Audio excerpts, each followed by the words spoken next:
नहीं नहीं, एकादशी है कौन, क्यों इसकी इतनी प्रधानता है, क्यों इसकी पुण्यता है, ऐसा क्या है एकादशी में जो इसकी पुण्यता मानी जाए? कौन है ये जो भगवान नारायण तक एकादशी का व्रत करते हैं? सुभद्रा जी को भगवान जगन्नाथ ने, जगदीश ने एकादशी का व्रत कराया था। बद्रीनारायण भगवान को माता लक्ष्मी ने एकादशी का व्रत कराया था। क्यों? चंद्रायण एकादशी व्रत की माता। एकादशी है कौन? तो कहा जिसको व्रत करने पर भगवान नारायण भी जिसका व्रत करते हो, भगवान माता लक्ष्मी जिसका व्रत करती हो, वो एकादशी है कौन? तो शास्त्र वर्णन करता है महाराज, स्कंद पुराण का सुंदर चातुर्मास्य खंड के अंतर्गत वर्णन आया है महाराज। एक बार भगवान विष्णु आनंद में विराजमान थे, पद्मावती और माता लक्ष्मी दोनों उनके पास में विराजी हुई थी। भगवान लक्ष्मी और पद्मावती दोनों बैठी, एक सिर के पास, एक चरण के पास।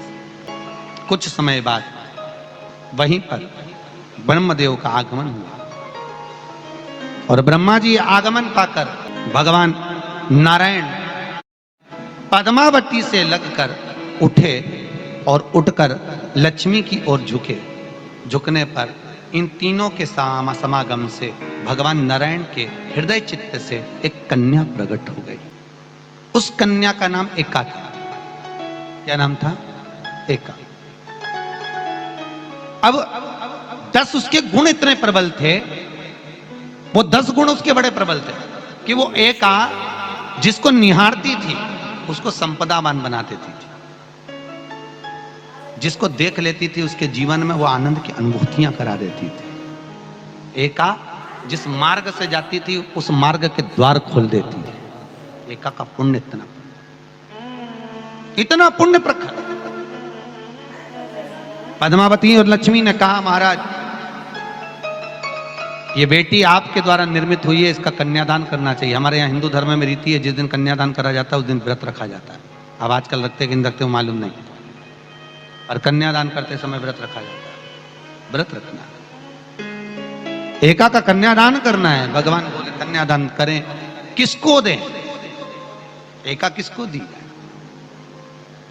एका प्रदान किसको करी जाए? पुण्यता किसको दी जाए? भगवान नारायण ने उसी समय लक्ष्मी और पद्मा से पूछा, तुम एकादशी के दिन जब आप जल शंकर को चढ़ाने तो रोज ही जाते, जब एकादशी का दिन रहे और शंकर जी के मंदिर में आप जल समर्पित करें तो 3 बार मुख से स्वधा स्वधा स्वधा या स्वधा स्तोत्र का पाठ, जिसमें 12 श्लोक 2-4 हैं। पैसा तो आ रहा है पर घर में टिक नहीं रहा। डॉक्टर में, पुलिस में, एक्सीडेंट आदि में, कहीं गलत जगह पर व्यसन में अगर पैसा जा रहा है, जुए में, मांसाहार, मदिरा पान, या कहीं आया पैसा, पैसा आने में कमी नहीं, आ रहा है पर टिक नहीं रहा, रुक नहीं रहा। कोई मांगने आ गया, दे दिया, फिर वहां से अपने पास नहीं आ रहा, अपन कह रहे हैं भैया हमारा पैसा लौटा दो, नहीं आ रहा। तो महाराज शिव महापुराण की कथा कहती है एकादशी के दिन गंगा के जल में मात्र 7 बेलपत्री डालकर जो नंदीश्वर भगवान अर्थात जो शंकर जी के शिवलिंग के सामने नंदी होता है, उस नंदी के चरण पर गंगा का जल चढ़ाकर बेलपत्री शिव पर समर्पित कर देता है, उसके घर में रुपया रुकना चालू हो जाता है। फिर वो गलत जगह पर नहीं जाता, गलत स्थान पर वो धन जाएगा ही नहीं। तूने समझा, मांग तुझे क्या चाहिए। एकादशी ने भगवान विष्णु से कहा, नाथ प्रभु वर दे दो, मृत्यु लोक में जो मनुष्य मेरा व्रत करेगा, चाहे जलचर, थलचर, वायुचर या सांसारिक मनुष्य, मेरा अगर एकादशी का व्रत करेगा, प्रभु उसके यहाँ धन धान्य वैभव सुख संपदा बढ़ेगी और उस जीवात्मा को नरक नहीं भोगना पड़ेगा, सीधे वैकुंठ का उसको वास मिलेगा। जब जीव आत्मा को लेकर चला जाएगा, यम के दूत जब बंदी बनाकर ले जा रहे होंगे उस जीवात्मा को, जिसके प्राण छूटे होंगे, यम के दूत जब बंदी बनाकर ले जा रहे होंगे, तब मुझे वर दो कि मैं इसका हाथ पकड़कर बेतरनी से पार उतार कर सारे नरकों से निकालती हुई आपके धाम में लेकर आऊं। भगवान ने वर दे दिया, तथास्तु। हे एकादशी सुनो, मृत्यु लोक का मनुष्य अन्न का त्याग कर कर, क्योंकि अन्न में एकादशी के दिन पाप पुरुष रहता है, अन्न का त्याग कर कर एकादशी के दिन जो मनुष्य तुम्हारा व्रत धारण करेगा, उस व्रत को करेगा और उस व्रत को धारण करेगा, उसकी मनोकामना पूर्ण होकर वो मेरे ही धाम को जाएगा। ये तो हुआ एकादशी के जन्म की कथा।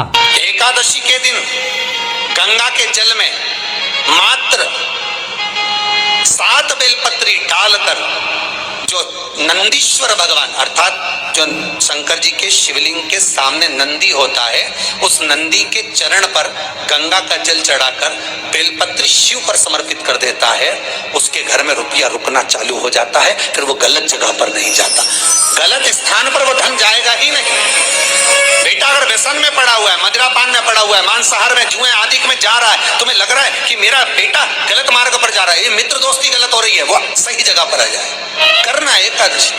कई लोग इसको धन के लिए भी करते हैं, संपदा के लिए। संपदा के लिए अर्थात जिसका व्यापार नहीं चलता, जिसके घर में पैसा नहीं आता, या नौकरी नहीं लग रही, या सर्विस नहीं लग रही, आप अप्लाई कर रहे हो, जगह जगह जाकर इंटरव्यू भी दे रहे हो और पैसा नहीं आता, तो उसके लिए भी प्रयास किया जाता है। पर उसके लिए यहाँ पर जो धन के लिए करते हैं, उसके लिए विष्णुपदी के लिए करते हैं। मतलब जैसे गंगा के जल में तुलसी के 11 पत्ते डाले जाते हैं और उसको किसी भी नारायण के मंदिर में, राम कृष्ण शिव शंकर नहीं, राम कृष्ण भगवान विष्णु दत्त आदि जितने नारायण के मंदिर हैं, उस मंदिर में किसी भी पात्र में, एक छोटे से पात्र में उसको भरकर रखी आते हैं महाराज। उससे भी जॉब सर्विस नौकरी में सफलता प्राप्त हो जाती है, परंतु वो भी एकादशी को ही होता है। कुछ देर तक पात्र को रखा जाता है, फिर वही पात्र का जल किसी भी वृक्ष के नीचे डाल दिया जाता है, उससे भी नौकरी के लिए फायदा मिलता है। गंगा का जल कोई साधारण नहीं।